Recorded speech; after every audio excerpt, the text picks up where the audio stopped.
हाय, good morning everyone.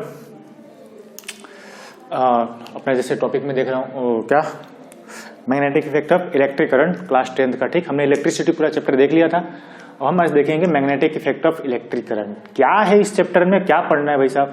Magnetic effect. किसके बारे में पढ़ना है अपन को? Magnetic effect. किसका? करंट का, है ना। किसका पढ़ेंगे? करंट का मैग्नेटिक इफेक्ट पढ़ेंगे। ठीक है, कोई बात नहीं, देखते हैं। तो इस चैप्टर को स्टार्ट करने से पहले सबसे पहले हम जान लेते हैं मैग्नेट के बारे में। ठीक, क्या जान लेते हैं? मैग्नेट के बारे में थोड़ा सा बेसिक चीजें जानेंगे अपन। क्या होता है मैग्नेट? आपने सबने जान देखा होगा मैग्नेट, कभी न कभी मैग्नेट के साथ थोड़ा खेल भी किया होगा। ठीक, तो देखो क्या होता है मैग्नेट। ये देखो, एक मैग्नेट के हम बारे में बात करते हैं, एक बार मैग्नेट के बारे में बात करते हैं। किसके बारे में बात करते हैं? Bar magnet. ठीक, तो बार मैग्नेट में क्या होता है बेसिकली, ये ऐसा होता है बार मैग्नेट, दो पोल होते हैं एन और एस, है ना।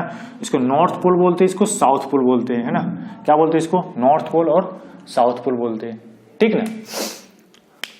ठीक, कैसे डिसाइड करते हैं नॉर्थ पोल है कि साउथ पोल है? ये डिसाइड कैसे करेंगे? मैग्नेट लो एक, ठीक, मान लीजिए मैग्नेट है। क्या ये? एक मैग्नेट है।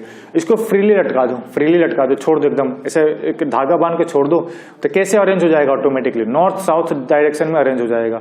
तो नॉर्थ डायरेक्शन में जो होगा वो नॉर्थ हो जाएगा, जो साउथ डायरेक्शन में हो जाएगा वो क्या होगा? साउथ पोल हो जाएगा, है ना। ऐसे डिसाइड किया जाता है मैग्नेट का।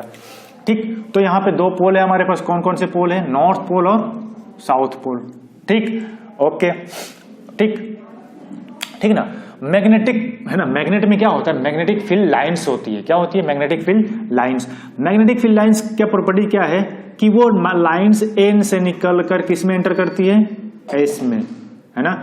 एन से निकलती है और एस में एंटर करती है, और यहां पे रुक नहीं जाती है, वापस वो आती है ऐसे, है ना। मैग्नेटिक फील्ड लाइन वापस आती है यहाँ पे। ठीक, वैसे यहां पर भी होगा। मैग्नेटिक फील्ड लाइन निकलेंगी नॉर्थ से और किधर जाके मिल जाएंगी वापस, है ना, साउथ पे, है ना। ऐसे निकलेंगी लाइंस, ऐसे जाके मिलेंगी। ठीक, ओके, ये देखो, ये लाइंस की मैं मैग्नेटिक फील्ड लाइंस बना रहा हूं, है ना। ऐसे बनेगा ये लाइंस, ठीक ना। ठीक, ऐसे बन जाएंगी लाइन, जितने बनाना चाहो उतने बन जाएंगी लाइन। ठीक, ये हमारी लाइंस बन गई। ठीक, इतनी सारी लाइंस हमने बना लिया, है ना। देखो, ठीक ना। ठीक, ये डायरेक्शन है मैग्नेटिक फील्ड की लाइंस की डायरेक्शन है। क्या है? मैग्नेटिक फील्ड लाइंस की डायरेक्शन है। ये हमारा मैग्नेट था, एन और एस पोल होंगे। ठीक ना। आप ध्यान से देखो, थोड़ा सा कुछ कुछ चीजें यहाँ पे जानने को मिलेगा। मैग्नेटिक फील्ड लाइंस कहां से निकलती है? एन से निकलती है और जाके एस में टर्मिनेट नहीं हो जाती, वापस एस से किसके पास आती है? एन के पास आती है। इट मीन्स कि मैग्नेटिक फील्ड लाइंस कैसे क्या बनाती है? क्लोज लूप बनाती है, क्लोज पाथ पे ट्रेवल करती है। समझ में आया? क्लोज पाथ है मतलब एन से निकल कर एस पे खत्म नहीं हो जाती, वापस आके एन पे मिलती है। मतलब पहला हम क्या यहाँ पे कंक्लूजन निकाल सकते हैं? कंक्लूजन ये है, magnetic field lines form close loop, है ना। क्या बनाती है? क्लोज लूप बनाती है। क्या बनाती है? क्लोज लूप बनाती है। अच्छा हाँ, ये मैग्नेटिक फील्ड्स क्या है? मैग्नेटिक फील्ड क्या है भाई साहब, है ना। पहले सबसे पहले मैग्नेटिक फील्ड जान लेते हैं। हाँ, आपने कभी न कभी देखा होगा कि एक मैग्नेट को यहां पर रख दो और कुछ दूर एक छोटा सा मैग्नेट रख दो, क्या उसको अट्रैक्ट कर पाएगा? नहीं कर पाएगा। ठीक, तो उसके पास लेकर आओ, थोड़ा सा पास लेकर आएंगे तो क्या करेगा? उसको अट्रैक्ट करेगा। तो मैग्नेट के आसपास का एक ऐसा इलाका है ना, एक ऐसा एरिया जहां तक दूसरे मैग्नेट को या मैग्नेटिक मटेरियल को क्या करता है? अपनी तरफ अट्रैक्ट करता है, उसको क्या बोलेंगे? Magnetic field. क्या बोलेंगे? Magnetic field. मैग्नेट के आसपास का वह एरिया जहां तक वो दूसरे मैग्नेट को इन्फ्लुएंस कर सकता है, दूसरे मैग्नेट को अपनी तरफ अट्रैक्ट कर सकता है, उसको क्या बोलेंगे? मैग्नेटिक फील्ड बोलेंगे। ठीक ना। क्या बोलेंगे? उसको मैग्नेटिक फील्ड बोलेंगे। ठीक, तो वही है मैग्नेटिक फील्ड। ठीक, तो पहला प्रॉपर्टीज क्या हो गया हमारे पास मैग्नेटिक फील्ड का? मैग्नेटिक फील्ड लाइंस क्या बनाती है? क्लोज लूप बनाती है ना। सेकेंड, पहला, हाँ, सेकेंड क्या हो जाएगा? Magnetic field line starts from N pole and starts from n pole and meet at the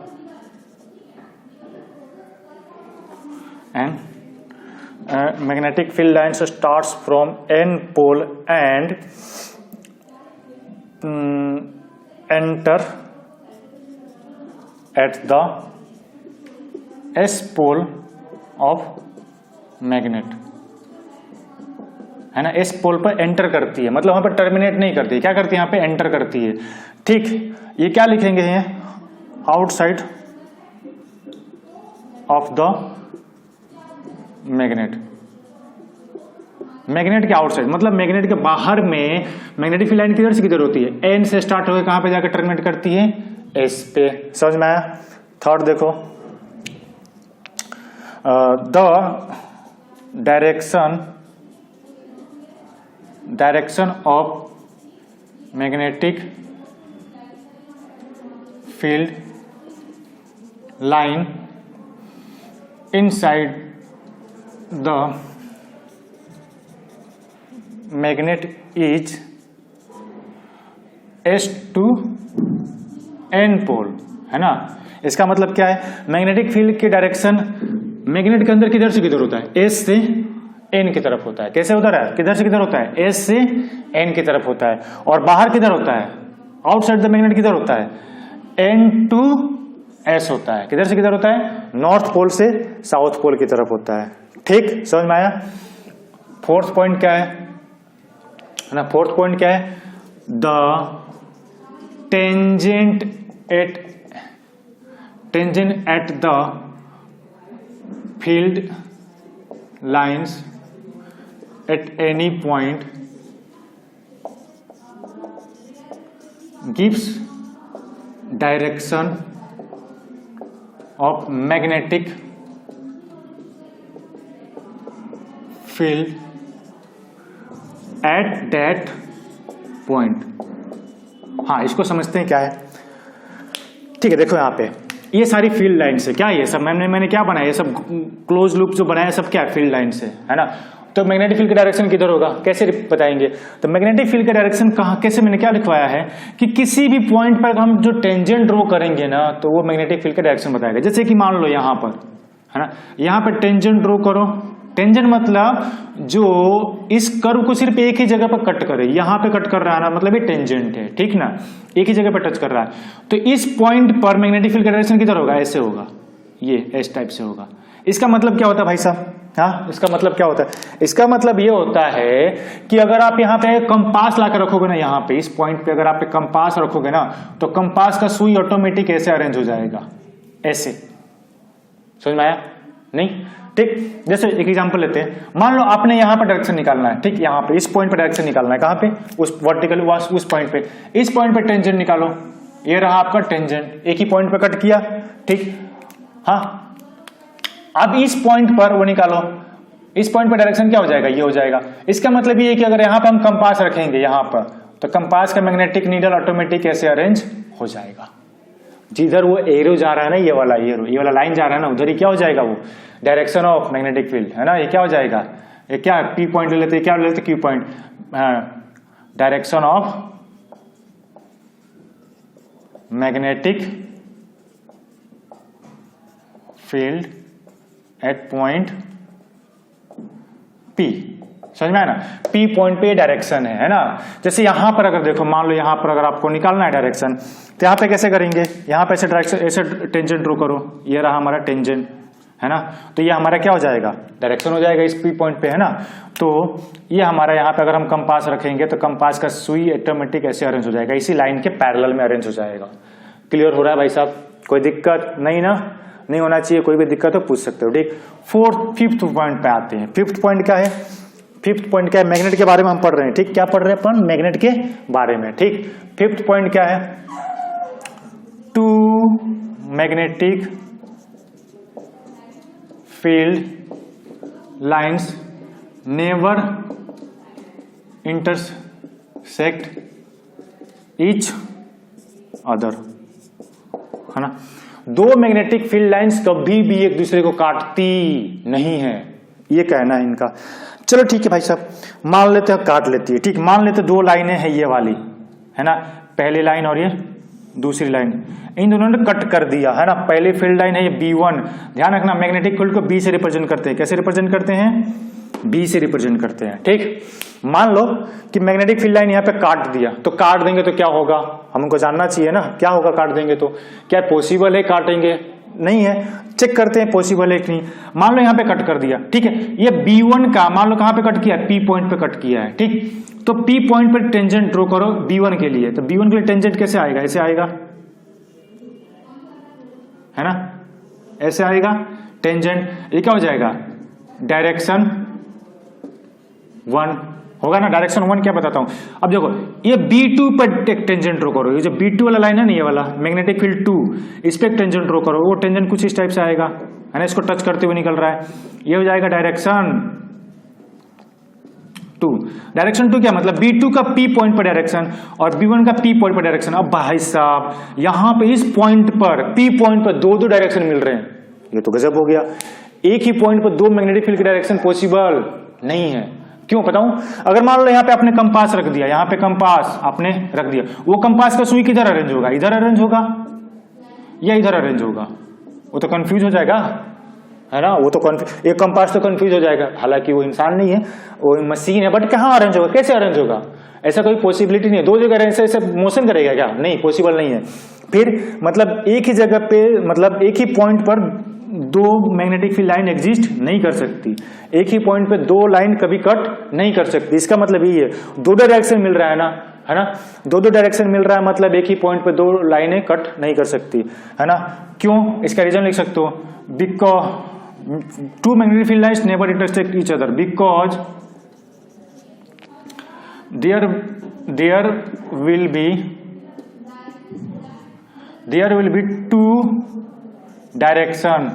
will be two direction of magnetic field at point of intersection, which is not possible। ये possible ही नहीं है ना। दो line एक दूसरे पे एक ही point पे कट नहीं कर सकती, अगर ऐसा होगा तो वो पॉसिबल नहीं है। समझ में आया? ये हमारा नियम कहता है। छठा नियम, लास्ट छठा प्रॉपर्टीज का देखेंगे मैग्नेटिक फील्ड लाइंस। जो फील्ड लाइंस होती है ना, फील्ड लाइंस बोले तो magnetic field lines are always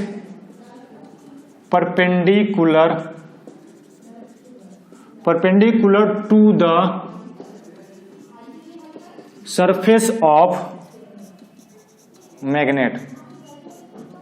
ये क्या है भाई साहब? फील्ड लाइंस बोले तो मैग्नेटिक फील्ड लाइंस जो होती है ना, मैग्नेट के हमेशा कैसे होती है? मैग्नेट के सरफेस के परपेंडिकुलर होती है। मतलब देखो, अगर मान लो ये मैग्नेट है, यहाँ पे तो नहीं बनाऊंगा, यहाँ पे देखो बना रहा हूं, मान लो ये मैग्नेट है, क्या ये मैग्नेट है, ये N पोल और ये S पोल, ठीक। यहां से कोई फील्ड लाइन निकल रही है, ऐसे निकल रही है, ऐसे आ रही है, ठीक। तो वो मैग्नेट में कुछ इस टाइप से निकलेगी। देखो यहां से आके इधर क्या कर लेगी? पूरा क्लोज लूप बना लेगी। ये लाइन तो है ना, ऐसे पूरा क्लोज लूप बना लिया ना, ठीक, कोई बात नहीं।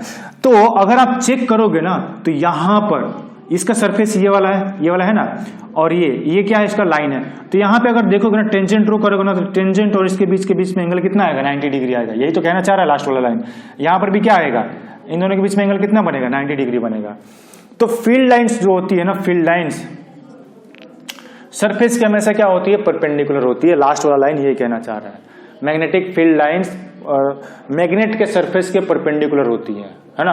ये एग्जैक्टली बेस के आप 12th में पढ़ोगे। फील्ड कौन सा फील्ड? इलेक्ट्रिक फील्ड भी हमेशा मेटल के सरफेस के परपेंडिकुलर होती है, ऐसा आपको उसमें पढ़ने को मिलेगा, ठीक है ना। मेटल के परपेंडिकुलर होती है इलेक्ट्रिक फील्ड वाला, वही वाला इलेक्ट्रिक फील्ड जो आप पेपर को पेन रगड़ सूखे बालों से पेन रगड़ के आप उठाते हैं ना पेपर को, इलेक्ट्रिक फील्ड है ना। वो इलेक्ट्रिक फील्ड पेपर के क्या बोलते हैं? मेटल के परपेंडिकुलर होती है हमेशा। वैसे यहाँ पर जो ये मैग्नेटिक फील्ड लाइंस है ना, हमेशा मैग्नेट के सरफेस के परपेंडिकुलर होती है। यहाँ तो कोई डाउट नहीं हुआ ना, ठीक। ये मैग्नेट के बारे में था, है ना। इसको आप ऐसे ही पढ़ सकते हो, है ना। ये मैग्नेट के बारे में कुछ प्रॉपर्टीज थी, है ना। इसको हम ऐसे ही बोल सकते हैं, क्या बोलेंगे इसको? Properties of magnetic field lines. Magnetic field lines की प्रॉपर्टीज है, 6 प्रॉपर्टीज है। एग्जाम में पूछते हैं ये वाला, मान लो ये वाला पूछते हैं, ये सब पूछते हैं, ये सब पूछते हैं ना, तो आपको ये पता होना चाहिए, ठीक ना। कोई दिक्कत नहीं यार ना, कोई बात नहीं। हाँ एक और बात, यहां पर अगर मान लो मैग्नेट है ना, ठीक, कोई मैग्नेट है, उसको आप लोहा में डाल दो, मतलब लोहे के जहां पाउडर होता है ना, बहुत सारे पाउडर है उसमें डाल दो। लोहे के पाउडर में डालेंगे तो बहुत सारे लोहे के पाउडर है ना, वो इस पोर्शन में अटैच हो जाते हैं, इस पोर्शन में मैग्नेट के एन पोल पे और इस पोल पे बहुत सारे पाउडर ऐसे ऐसे, बहुत सारे पाउडर क्या हो जाएंगे, ऐसे अटैच हो जाएंगे, बहुत सारे पाउडर ऐसे अटैच हो जाएंगे, ऐसे ऐसे ऐसे बहुत सारे। यहां पर भी बहुत सारे पाउडर अटैच हो जाएंगे, लोहे के पाउडर है ना, आयरन पार्टिकल्स, क्या बोलेंगे इसको, आयरन पाउडर, पाउडर बोलो या पार्टिकल बोलो, आयरन पार्टिकल। बट इस पोर्शन पे है ना, इस पोर्शन में पाउडर नहीं, मतलब वो आयरन पार्टिकल चिपकते नहीं है इस पोर्शन में मैग्नेट के, है ना, ये वाला पोर्शन है ना, ये वाला पोर्शन, ये वाला पोर्शन और ये वाला पोर्शन, इस पोर्शन में आयरन पार्टिकल चिपकते नहीं। ये क्या रिप्रेजेंट कर रहा है कि इस पोर्शन पे मैग्नेटिक फील्ड कितना होता है, 0। मैग्नेट के जो सेंटर वाला पोर्शन है ना, ये वाला पोर्शन, इस पोर्शन पे ये पोर्शन, ये वाला पोर्शन और ये वाला पोर्शन, मैग्नेटिक फील्ड कितना होता है, 0। समझ में आया क्या होता है मैग्नेटिक फील्ड, 0।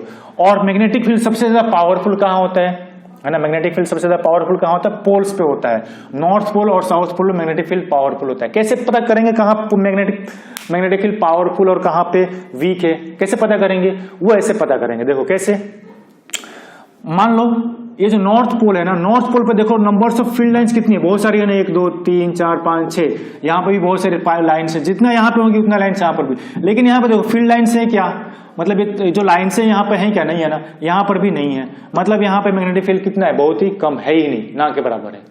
समझ में ना, मतलब जहां पे ज्यादा मैग्नेटिक फील्ड होंगी ना, लाइन्स ज्यादा होंगी ना, वहां पे मैग्नेटिक फील्ड भी क्या होगा, स्ट्रॉन्ग होगा, है ना, क्या होगा, स्ट्रॉन्ग होगा। समझ में आया ना। आगे देखते हैं इसी के बारे में, मैग्नेटिक के बारे में और देखते हैं, ठीक। देखो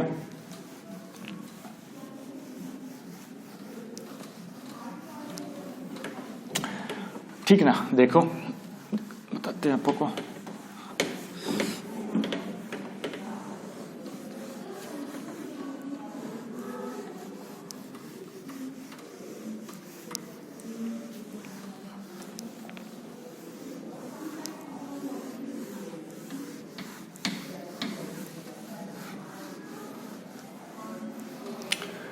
ठीक, देखो मान लो ये मैग्नेट है, ठीक, ये एन और ये एस। तो पोल जो होता है ना, पोल वाला एरिया है ना, यहां पे क्या होता है पता है, strong magnetic field at poles. Poles पे, पोल्स बोले तो कितने पोल्स होते हैं, नॉर्थ पोल और साउथ पोल, है ना। इसको क्या बोलते हैं, मैग्नेटिक डाइपोल भी बोलते हैं। क्या बोलते हैं, मैग्नेटिक डाइपोल भी बोलते हैं। भाई साहब मैग्नेटिक डाइपोल बोले तो डाई बोले तो 2 पोल बोले थे, पोल 2 पोल, पहला पोल दूसरा पोल, इसलिए मैग्नेटिक डाइपोल भी बोलते हैं। डाइपोल मतलब 2 पोल, ठीक ना। तो यहां पे मैग्नेटिक फील्ड का क्या होता है, स्ट्रॉन्ग होता है। यहां पे क्या होता है, इस पोर्शन पे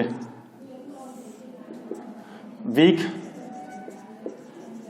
मैग्नेटिक फील्ड, मतलब यहां पे ना के बराबर फील्ड होता है। जो ये वाला पोर्शन है ना, ये वाला पोर्शन मैग्नेटिक फील्ड ना के बराबर, तो बहुत ही कम होता है, ठीक। ये मैग्नेटिक के बारे में है, ठीक है। मान लो कहीं लाइनें हैं, मैग्नेटिक फील्ड की लाइंस बहुत क्लोज है, बहुत पास है ना, तो क्या रिप्रेजेंट करता है, स्ट्रॉन्ग मैग्नेटिक फील्ड। क्या रिप्रेजेंट करता है, स्ट्रॉन्ग मैग्नेटिक फील्ड। मतलब कहीं बहुत पास लाइंस है, किसकी, मैग्नेटिक फील्ड की, तो स्ट्रॉन्ग मैग्नेटिक फील्ड रिप्रेजेंट करता है। मान लो कहीं दूर है ना, तो यहां मान लो ये कितना है, B1 है और ये कितना है, B2 है, तो ये क्या रिप्रेजेंट करेगा पता है, ये वीक मैग्नेटिक फील्ड रिप्रेजेंट करेगा। क्या रिप्रेजेंट करेगा, वीक मैग्नेटिक फील्ड, कमजोर मैग्नेटिक फील्ड होगा, है ना, वीक मैग्नेटिक फील्ड होगा। तो इन दोनों में कंपैरिजन किया जाता है, क्या हो जाएगा, B1 ग्रेटर देन क्या हो जाएगा, B2 हो जाएगा। समझ में आया, मैग्नेटिक फील्ड लाइन्स ऐसे होंगी ना, ये स्ट्रॉन्ग होगा और ये वीक होगा। कोई डाउट इसमें, कोई डाउट नहीं ना, ठीक। आगे देखते हैं इसमें और भी। अब देखो इसके बाद आता है हमारे मैग्नेट के बारे में, जो किसके बारे में अपन को पढ़ना है, करंट के रिलेशन से पढ़ना है ना।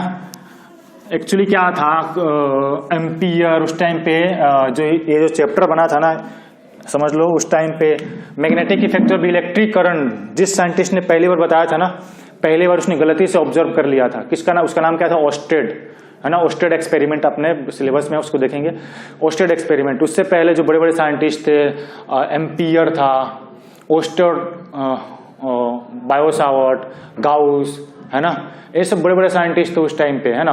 उनके रहते हुए मतलब एक एक्सपेरिमेंट आया था, उसके बाद तो धड़ाधड़ बहुत सारे नियम आए थे, देखेंगे उसको एक एक करके, है ना। तो देखो क्या कहना था इनका, ओस्टेड एक्सपेरिमेंट। भाई साहब ओस्टेड एक्सपेरिमेंट एक ऐसा एक्सपेरिमेंट था जिसने ये बताया था कि मतलब ओस्टेड एक्सपेरिमेंट एक ऐसा एक्सपेरिमेंट था जिसने ये प्रूफ किया था कि मैग्नेटिक फील्ड का इलेक्ट्रिसिटी से लेना देना है। मतलब कहीं इलेक्ट्रिसिटी है तो वहां पे मैग्नेटिक फील्ड भी 100% होगा, ये प्रूफ किया था। ये भाई साहब क्या थे, कहीं ना कहीं प्रोफेसर रहे होंगे या तो टीचर रहे होंगे फिजिक्स के, वो कोई प्रैक्टिकल करवा रहे थे। क्या करवा रहे थे, देखो वो ऐसा कोई प्रैक्टिकल करवा रहे थे। एक बैटरी ले लिया था उन्होंने, ठीक, ये बैटरी में करंट फ्लो करवा रहे थे यहाँ पे, ठीक ना, और यहाँ पे स्विच ऑफ था, ठीक, कि ये बैटरी, है ना।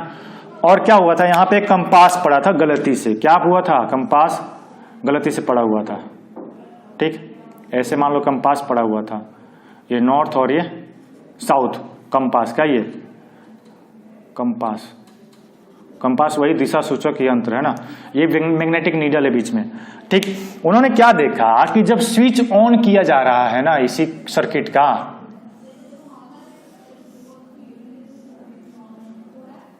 स्विच ऑन किया जा रहा है, तो उन्होंने क्या देखा, स्विच ऑन करने के बाद इसमें करंट फ्लो होगा, समझ में आया क्या होगा, इसमें करंट फ्लो होगा। उन्होंने क्या देखा कि जब स्विच ऑन किया गया तो इस कंपास का जो नीडल है ना वो कुछ इस टाइप से रोटेट हो गया, है ना, ये एन हो गया और ये एस, रोटेट हो गया। पहले वो कैसे था, कंपास कैसे था पहले, पहले तो कुछ इस टाइप से इस लाइन पे था ना, उसने क्या कर दिया, रोटेट कर गया, ऐसे रोटेट कर गया, ऐसे था, ऐसे हो गया, ठीक। जब करंट इसमें से फ्लो हुआ उसके पास रहे हुए वायर में से, ये ध्यान रखना है, कंपास ना वो प्रैक्टिकल में ऐसे कंपास रखे नहीं थे, गलती से वहां पर रह गया था। और जब उन्होंने देखा जब स्विच ऑन किया ना, ये वाला की ऑन कर दिया, तो जैसे सर्किट में करंट फ्लो हुआ तो देखा कि उन्होंने कंपास मुड़ गया। वो गलती से देख भी लिए कि भाई सब सच में मुड़ गया, उन्होंने क्या कि फटाफट स्विच ऑफ कर दिया। स्विच ऑफ जैसे ही कि उन्होंने देखा कि वापस कंपास इस पोजिशन पे आ गया। वो यहीं पे नहीं रुके, एक और प्रैक्टिकल एक और ऑब्जर्वेशन उन्होंने किया। क्या ऑब्जर्वेशन था उन्होंने उनका, देखो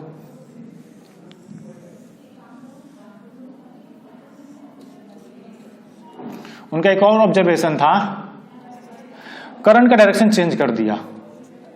करंट का डायरेक्शन चेंज करने पर उन्होंने क्या देखा कि जो नीडल पहले इसमें एंटी क्लॉकवाइज मुड़ रहा था वही नीडल यहां पे क्या हो गया, क्लॉकवाइज मुड़ गया। ये एन आ जाएगा इधर और ये इधर एस आ जाएगा, ऐसा उन्होंने देखा। हाँ पहले कैसा था, वही कंपास पहले कैसा था, यहाँ पे इस टाइप से था, ये वाला ऐसे मुड़ गया, है ना, ये कुछ इस टाइप से मुड़ गया। अब ये बात उनको बिल्कुल भी समझ में आई ही नहीं, क्योंकि वो तो साइंटिस्ट थोड़े थे, क्या वो साइंटिस्ट नहीं थे, कौन, ओस्टेड साहब, है ना। ये तीनों डायग्राम आपको अच्छे से समझ लो। जब कोई करंट फ्लो नहीं होता तो नॉर्थ साउथ में अरेंज था, मतलब इधर कहीं ना कहीं नॉर्थ होगा, उधर क्या होगा, साउथ होगा।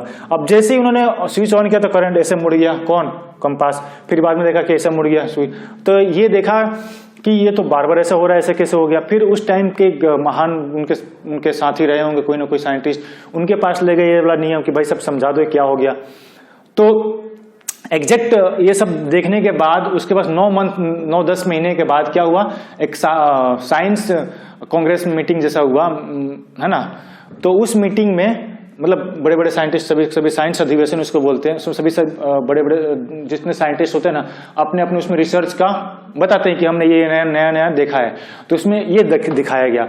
तो उस टाइम पे बड़े बड़े साइंटिस्ट थे, है ना, तो वो अपना अपना नियम दिए थे। हाँ अब एक और चीज यहाँ पे कंक्लूजन देखो कि जब करंट फ्लो करवा रहे हैं तो मैग्नेट रोटेट हो रहा है भाई साहब। अच्छा मैग्नेट को रोटेट कौन करवा रहा है, कौन, बिना टच किए रोटेट कौन करवा सकता है। एक मैग्नेट को आपने देखा होगा कि टेबल पे एक मैग्नेट पड़ा है, उसको बिना टच किए एक मैग्नेट ही उसको हिला सकता है ना। एक मैग्नेट को बिना टच किए एक मैग्नेट ही हिला सकता है। तो यहाँ पे मैग्नेट को ये भी तो मैग्नेट है क्या, ये क्या है, ये सुई क्या है, ये वाला सुई, जैसे इसको क्या बोलते हैं, मैग्नेटिक नीडल। मैग्नेटिक नीडल, इस मैग्नेटिक नीडल को बिना टच किए कौन उसको वो करा रहा है, रोटेट करवा रहा है, करंट ना, इसमें बहने वाला करंट। तो इससे ये कंक्लूजन निकाला गया कि कोई वायर होता है ना, अगर उस वायर में करंट फ्लो करवाया जाए तो उस वायर के आसपास में मैग्नेटिक फील्ड जनरेट हो जाता है। क्या जनरेट हो जाता है? Magnetic field. वही मैग्नेटिक फील्ड इस कंपास को क्या कर देता है? रोटेट करवाता है। ये कंक्लूजन था उसका। क्या कंक्लूजन निकला कि इस वोस्टेड एक्सपेरिमेंट से क्या कंक्लूजन निकला कि किसी वायर में अगर करंट फ्लो करवाया जाए तो उस वायर के अराउंड में मैग्नेटिक फील्ड प्रोड्यूस होता है, और वही मैग्नेटिक फील्ड इस मैग्नेट को क्या किया, मैग्नेटिक नीडल को क्या कर दिया था उन्होंने, वही मैग्नेटिक फील्ड इस मैग्नेटिक नीडल को रोटेट करवाता है। क्लियर हुआ? कोई डाउट इसमें नहीं है ना? बस तो इसका एक कंक्लूजन खतरनाक था, बहुत जबरदस्त कंक्लूजन था। क्या कंक्लूजन भाई? बहुत जबरदस्त रिसर्च था ये।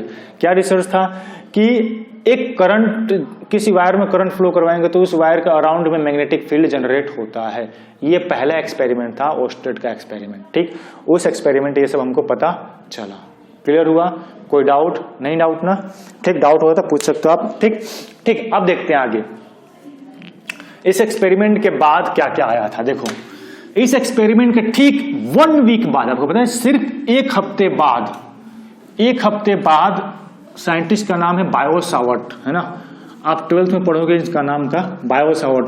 वो बायो सावर्ट भाई साहब ने क्या किया था कि एक हफ्ते में, है ना, हाँ बायो सावर्ट नहीं है, ओस्टेड ने क्या बता दिया कि किसी वायर में अगर करंट फ्लो हो रहा है तो उसके अराउंड में क्या प्रोड्यूस हो जाएगा? मैग्नेटिक फील्ड, है ना? ये मैग्नेटिक फील्ड प्रोड्यूस हो जाएगा।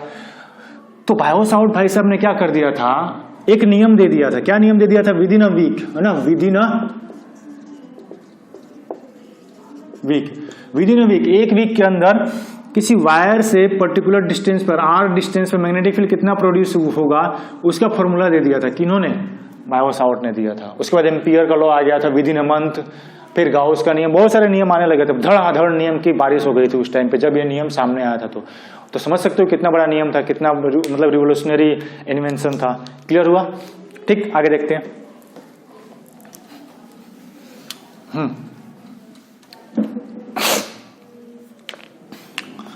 देखो, हम देखते हैं मैग्नेटिक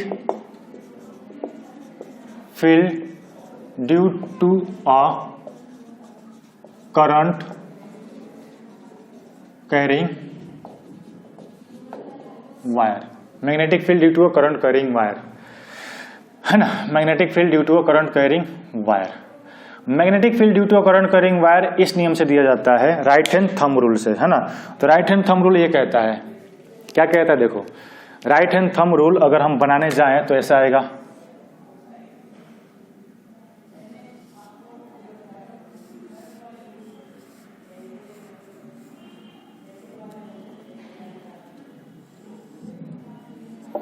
ठीक,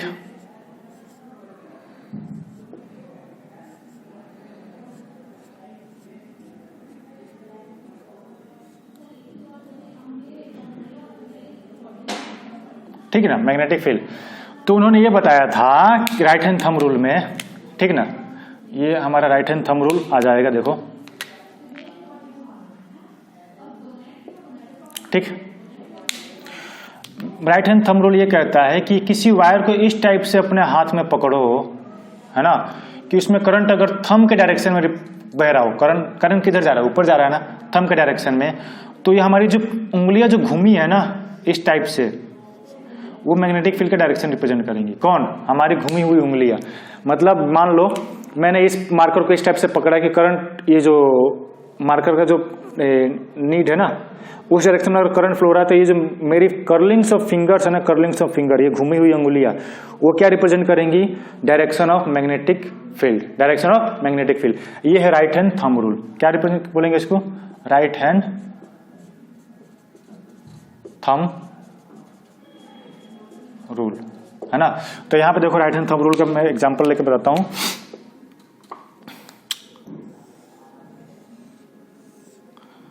ठीक, देखो,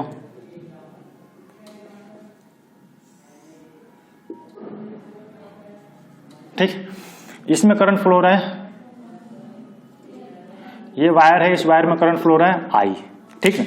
तो इसका फील्ड डायरेक्शन कैसे जनरेट होगा? देखो, इस टाइप से,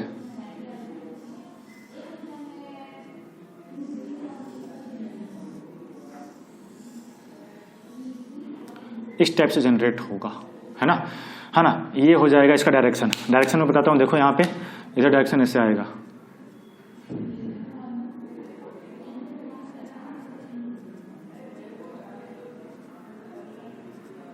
ठीक है ना, ये मैग्नेटिक फील्ड की डायरेक्शन है, ठीक है ना, जो एरो बताया ना मैंने मैग्नेटिक फील्ड की डायरेक्शन है। ये है राइट हैंड थंब रूल का एग्जांपल। क्लियर हुआ राइट हैंड थंब रूल का।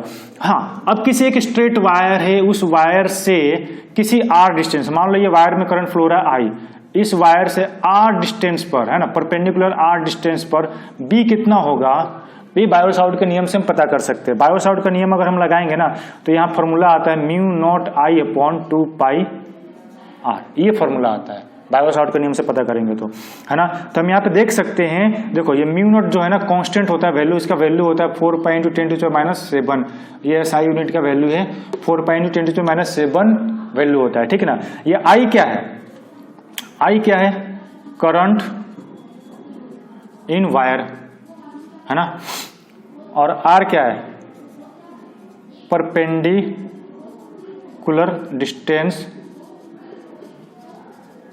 फ्रॉम वायर, है ना, और हाँ ठीक ना, और बी क्या है यहां पे, magnetic field at point at a distance R distance में मैग्नेटिक फील्ड है, ठीक है ना, क्या है, आर डिस्टेंस में मैग्नेटिक फील्ड है। क्लियर हो रहा है, ठीक है ना, आर डिस्टेंस में मैग्नेटिक फील्ड है, ठीक। तो हम यहां से देख सकते हैं जो बी है ना, बी मैग्नेटिक फील्ड वो क्या है, आई के प्रोपोर्शनल में है और आर के इनवर्सली प्रोपोर्शनल में। मतलब जैसे जैसे दूरी घटेगी ना मैग्नेटिक फील्ड की इंटेंसिटी क्या होगी, घटेगी, और जैसे जैसे करंट बढ़ाएंगे ना मैग्नेटिक फील्ड भी क्या होगा, बढ़ेगा। समझ में आया, ये होता है यहाँ पे राइट हैंड थंब रूल। समझ में आया, कोई दिक्कत इसमें नहीं है ना, ठीक। तो ये अपन को ध्यान रखना है कि अगर कोई वायर है, अगर तो उसमें इस स्टेप से पकड़े कि अगर थंब के डायरेक्शन में करंट फ्लो हो रहा है तो उसके आसपास में कर्लिंग्स ऑफ फिंगर, मुड़ी हुई उंगलियां उसकी डायरेक्शन ऑफ करंट रिप्रेजेंट करती है। Okay, thank you. Next lecture में आगे और भी इसको कंटिन्यू करेंगे।